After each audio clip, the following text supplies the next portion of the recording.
इस face mask को अपनी स्किन के ऊपर अप्लाई करने के बाद आप लोगों को महंगे महंगे पार्लर्स में जाकर महंगे महंगे से फेशियल करवाने की कोई भी ज़रूरत नहीं होगी। बल्कि कुदरती तौर पे आपकी स्किन में जो है वो एक शाइनिंग और एक चमक जो है वो पैदा हो जाएगी और आपका रंग जो है वो भी निखर जाएगा। तो इस फेस मास्क को बनाना कैसे है उसके लिए इस वीडियो को फुली वॉच करें। बिस्मिल्लाहिर्रहमानिर्रहीम, अस्सलाम वालेकुम, welcome back to my channel. और आज की इस वीडियो में आपके साथ जो शेयरिंग कर रही हूँ वो अगेन है जी स्किन केयर के हवाले से। साथ जो चीज़ मैं शेयर करने वाली हूँ वो रेमेडी है जी फेस यानी कि स्किन के हवाले से है। और इस रेमेडी को आप अपने फेस के ऊपर भी अप्लाई कर सकते हैं। आप लोग इसे अपने हाथों के ऊपर, पैरों के ऊपर और इवन अपनी आर्म्स के ऊपर यानी कि कोहनियों के ऊपर भी आप अप्लाई कर सकते हैं। जहां जहां पे कलर आपका कलरेशन डिसकलरेशन का शिकार हो चुकी है और आपको जो है वो कलर की डार्कनेस या ब्लैक हो जाने का खदशा है, या वैसे ही आप अपनी स्किन को लुक आफ्टर करना चाह रहे हैं, तो आप इस रेमेडी को वहां वहां पे अप्लाई कर सकते हैं। तो जी इस रेमेडी में हमें सबसे पहले जो चीज़ चाहिए वो है बेसन। बेसन को एक अरसा कदीम से जो है वो खूबसूरती के लिए इस्तेमाल करते आए हैं। और बेसन जो है वो स्किन के ऊपर एक ग्लो भी लेकर आता है और उसको एक बहुत ही अच्छा जो है कुदरती तौर पर उसमें एक निखार पैदा करता है।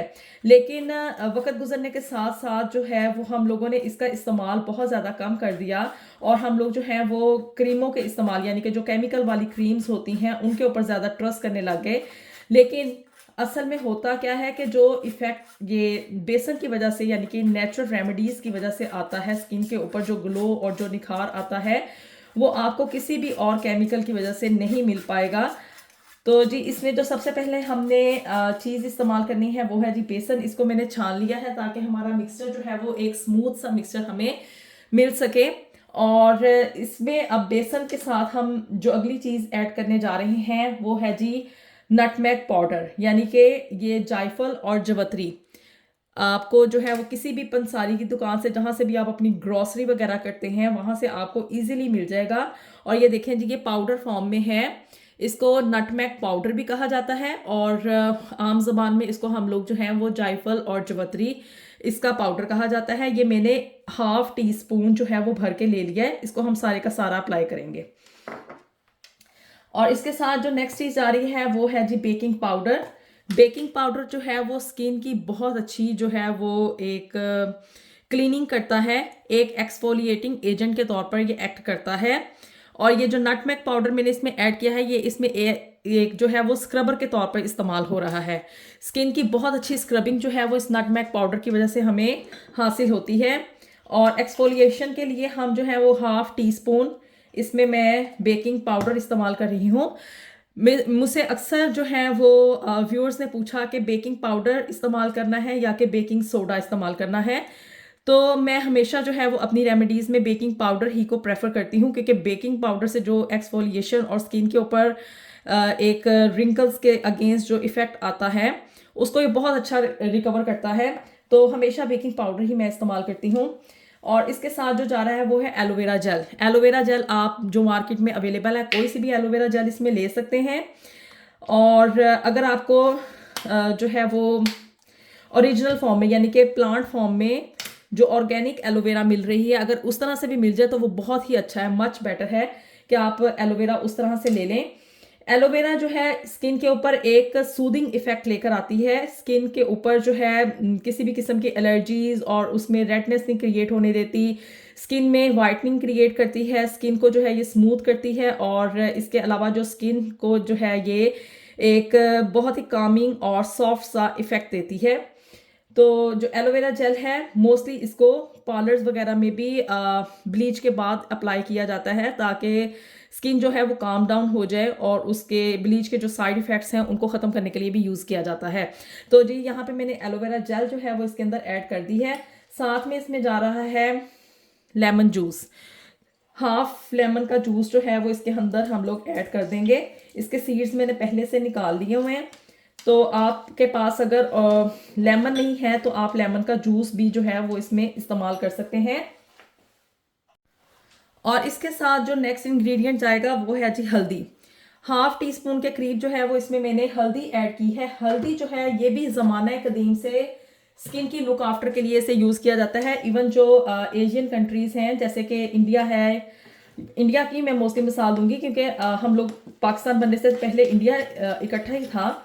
तो वहाँ पे जो है वो हल्दी की रस्म की जाती थी, और ये हल्दी की रस्म इसलिए की जाती थी कि स्किन के ऊपर अप्लाई करते थे ब्राइडल्स की, कि एक तो बेसन और हल्दी को मिला के अप्लाई किया जाता था कि स्किन के अंदर उस दुल्हन के जो फेस है उसके ऊपर एक ग्लो क्रिएट हो, एक निखार पैदा हो। तो दूसरा इसका जो इफेक्ट है वो ये है कि ये जरासीम कुश होती है, और ये स्किन के अंदर जितने भी एंटी बैक्टीरियाज यानी एंटी बैक्टीरियल के तौर पे ये एक्ट करती है। जिन स्किन के अंदर जितने भी फंगस या बैक्टीरिया हो जिसकी वजह से कील मुहासे आते हैं, या स्किन वैसे ही डेडनेस का शिकार होना शुरू हो जाती है, तो वो इस हल्दी की वजह से जो है वो उसको रिकवर करेगा, हल्दी उसको ख़त्म करेगी। और जो लास्ट इंग्रेडिएंट इसके अंदर जाएगा वो है जी मिल्क, यानी कि मैं दूध को ले रही हूँ इसे मिक्सअप करने के लिए।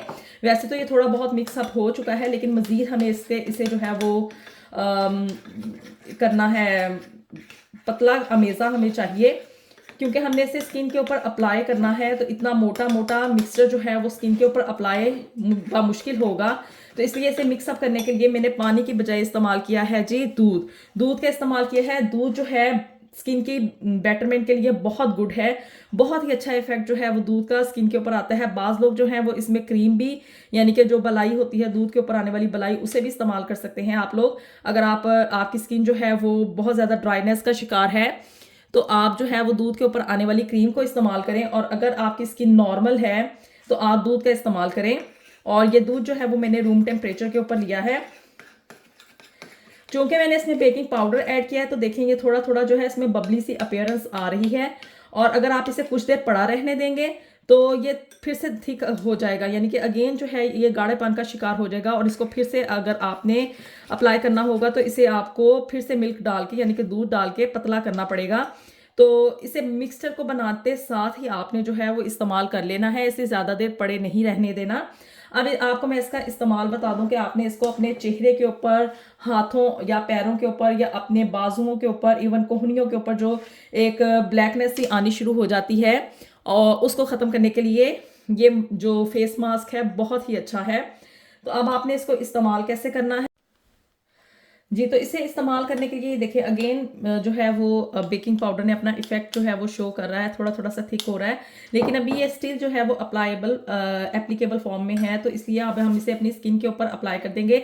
ऐसे आपने इसको अपने फेस के ऊपर और अपने हाथों पे, पैरों पे और अपने बाजुओं पे भी आप इवन अप्लाई कर सकते हैं। जहां जहां पे भी आप चाहते हैं कि आपकी स्किन में एक निखार पैदा हो, कलर जो है वो अगर डिस्कलरेशन का शिकार हो रहा है, टैनिंग हो रही है स्किन के अंदर, या आपका कलर जो है वो वैसे खराब हो रहा है, थोड़ा ब्लैकनेस का शिकार हो रहा है, तो क्रीमें यानी कि केमिकल्स इस्तेमाल करने की बजाय आप जो है ना वो जो ये नेचुरल रेमेडीज होती हैं इनको अप्लाई करें।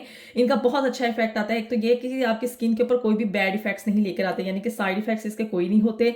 और दूसरा ये है कि ये आपकी स्किन को एक बहुत ही अच्छा इफेक्ट देते हैं। और इनको, इन रेमेडीज को, यानी कि जो फेस मास्क वगैरह होते हैं या स्किन वाइटनिंग के लिए हम जितनी भी चीजें इस्तेमाल करते हैं, इसको आपको तकरीबन वीक में 2 दफा तो लाजमी इस्तेमाल करना चाहिए। अब इसको अप्लाई करने के बाद आपने करना क्या है कि आपने तकरीबन 15 से 20 मिनट इसके ड्राई होने का वेट करना है। और जैसे ही ये ड्राई होगा तो फिर मैं आपको बताती हूँ कि आपका नेक्स्ट स्टेप क्या होगा। और जितने भी आप फेस मास्क वगैरह अपनी स्किन के ऊपर अप्लाई करते हैं, स्पेशली अपने चेहरे के ऊपर, तो उसका ये है कि ये स्किन टाइटनिंग के लिए अगर यूज़ हो रहे हैं, यानी कि ये अगर ड्राई होने के बाद आपकी स्किन को एक टाइटनेस देते हैं, तो उसमें आपने क्या करना है कि मैक्सिमम हद तक कोशिश करें कि आप इन्हें लगाने के बाद रेस्ट करें। 15 से 20 मिनट जो है वो आप लेट जाएं या वैसे ही रिलैक्स हों। और ट्राई करें कि आप किसी के साथ भी जो है वो बात मुमकिन हद तक ना करें, क्योंकि आपकी स्किन जो है वो उस वक्त टाइटनेस का शिकार हो रही होती है। ये स्किन को एंटी एजिंग की तरफ भी लेके जाता है, यानी कि आपकी स्किन जो है वो टाइटनेस की तरफ जाएगी, और जब भी जो है उसके अंदर एक ग्लो और एक निखार सा पैदा होता है। तो इस वजह से आप कोशिश करें कि किसी के साथ भी बात ना करें। और अगर आप ऐसा करते हैं तो मोस्ट प्रोबेबली चांसेस यही हैं कि आपकी स्किन के ऊपर जो है वो रिंकल्स जल्दी अपीयर होंगे।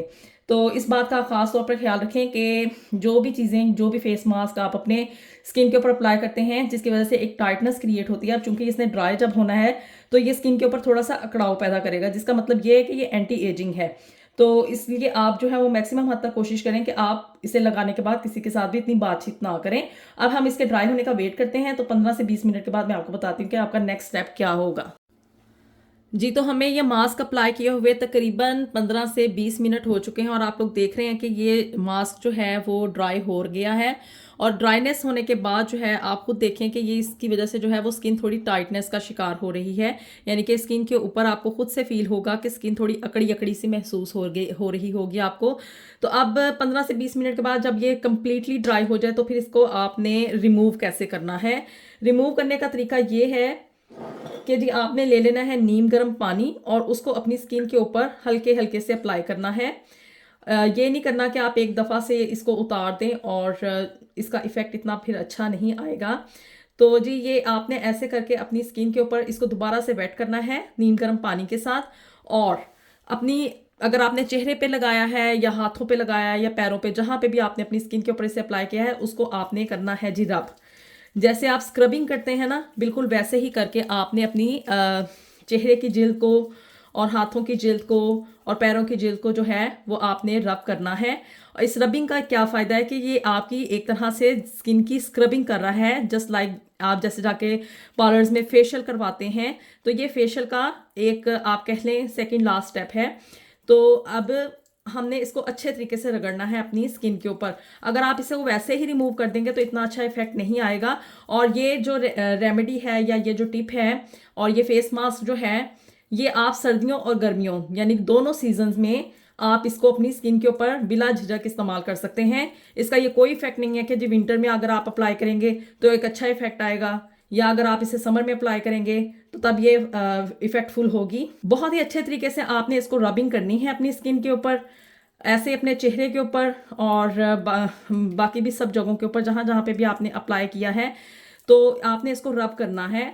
जैसे कि हम लोग जब पार्लर्स में जाते हैं तो मैंने आपको पहले बताया फेशियल्स में हमारी स्किन की एक रबिंग की जाती है, उसको एक स्क्रबिंग की जाती है, बिल्कुल वैसे ही आपने भी अपनी स्किन को स्क्रब करना है।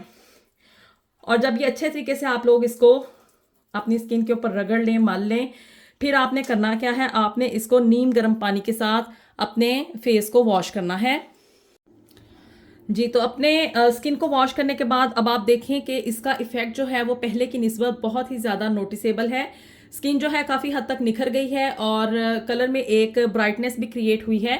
अगर आप इसका मुसलसल इस्तेमाल करते रहेंगे तो इसके इस्तेमाल के साथ क्या है कि आपकी स्किन के ऊपर ना सिर्फ स्किन आपकी निखर जाएगी, आपकी स्किन में एक वाइटनेस क्रिएट होगी और स्किन के अंदर जो है वो एक कुदरती तौर पर चमक पैदा होगी, क्योंकि हमने इसमें बेसन और हल्दी का इस्तेमाल किया है और साथ ही साथ हमने बेकिंग पाउडर भी इस्तेमाल किया है। तो उसकी वजह से जो है वो स्किन के ऊपर एक बहुत ही अच्छा इफेक्ट आता है। अब जी ये इसे वॉश करने के बाद करना क्या है, आप लोगों ने क्या करना है कि आपने अप्लाई करनी है इसके ऊपर वैसलीन। जी, अब आप सोच रहे होंगे कि भी अब इतना इसको निखार लिया, इसको संवार लिया, अब वैसलीन इस्तेमाल करने का क्या सबब बनता है। तो जी वैसलीन हम इसलिए इस्तेमाल करते हैं क्योंकि वैसलीन जो है वो स्किन के लिए हाइड्रेटिंग होती है। ये जो फेस मास्क है ना, इसकी वजह से स्किन के ऊपर थोड़ी सी इरिटेशन क्रिएट होती है, क्योंकि हमने इसमें बेकिंग पाउडर इस्तेमाल किया है। और अगर आप बेकिंग पाउडर अपनी स्किन के ऊपर यानी कि फेस के ऊपर इफेक्ट अप्लाई करते हैं तो उसके बाद स्किन को लुक आफ्टर करना पड़ेगा आपको। तो जी आपने अच्छे तरीके से काफ़ी ढेर सारी लेके ना वैसलीन अपने ट्रीटमेंट के एरिया के ऊपर अप्लाई करनी है, जैसे कि अपने फेस के ऊपर, अपने हाथों पे, पैरों पे, बाजुओं पे या कोहनियों पे, जहाँ जहाँ भी आपने इसको अप्लाई किया है वहाँ वहाँ पे आप जो है वो वैसलीन अच्छे तरीके से अप्लाई करें। ये नहीं सोचना कि जी वैसलीन इस्तेमाल करने से जो है वो मेरी स्किन ब्लैक हो जाएगी या मेरा कलर कॉम्प्लेक्शन जो है वो ब्लैक नज़र आना शुरू हो जाएगा। या आपने थोड़ी देर के लिए अप्लाई करना है, क्योंकि वैसलीन जो है एक तो वो स्किन को हाइड्रेट करती है और दूसरा ये है कि वैसलीन की वजह से आपकी स्किन जो है वो सूदनेस की तरफ यानी कि काम डाउन अब होगी स्किन जो है, क्योंकि हमने इसको ट्रीटमेंट दी है तो इसकी वजह से थोड़ा स्किन सेल्स जो हैं वो रेड होना शुरू हो जाएंगे या थोड़ा सा इरिटेशन का शिकार होते हैं। ये भी मैं आपको बताती चलूँ कि इस फेस मास्क को अप्लाई करने के बाद आपकी स्किन पे थोड़ी सी आपको इरिटेशन फील होगी। अगर ज़्यादा इरिटेशन हो तो इट मीन्स कि आपकी स्किन सेंसिटिव है, फिर आप इस फेस मास्क को ना अप्लाई करें। और अगर आप काबिल बर्दाश्त इरिटेशन है, जैसे कि आप जब ब्लीच अप्लाई करते हैं उतनी की इरिटेशन है, तो तब आप इसको कंटिन्यू करें। तो जी अब इसके इस्तेमाल के बाद आपने वैसलीन लगानी है और फिर उसके बाद यानी कि 15-20 मिनट के बाद आप अपनी नॉर्मल रूटीन को कंटिन्यू कर सकते हैं। अब जी नॉर्मल रूटीन क्या कंटिन्यू करनी है, यानी कि अपनी स्किन के ऊपर आप कोई भी बेस, फाउंडेशन या मेकअप की जो सी भी चीज़ आप अप्लाई करते हैं, तो वो आप अप्लाई करें और अपनी नॉर्मल रूटीन को स्टार्ट करें। तो जी ये थी आज की शेयरिंग इस फेस मास्क के हवाले से। होपफुली आपको आज की ये रेमेडी जो है वो पसंद आएगी। अपनी राय से आपने मुझे ज़रूर आगाह करना है कि आपको आज का ये फेस मास्क कैसा लगा है। इसे आप अप्लाई करें और फिर उसके बाद अगेन मुझे कमेंट सेक्शन में आके आपने बताना है कि आपको ये फेस मास्क या ये फेशियल की जो ट्रीटमेंट है वो कैसी लगी है। तो मिलते हैं आपसे नेक्स्ट वीडियो में। चैनल को ज़रूर सब्सक्राइब कर लें, वीडियो को लाइक एंड शेयर भी कर लिया करें। तो चलें जी, मिलते हैं आपसे नेक्स्ट वीडियो में। अंटिल देन अल्लाह हाफिज़।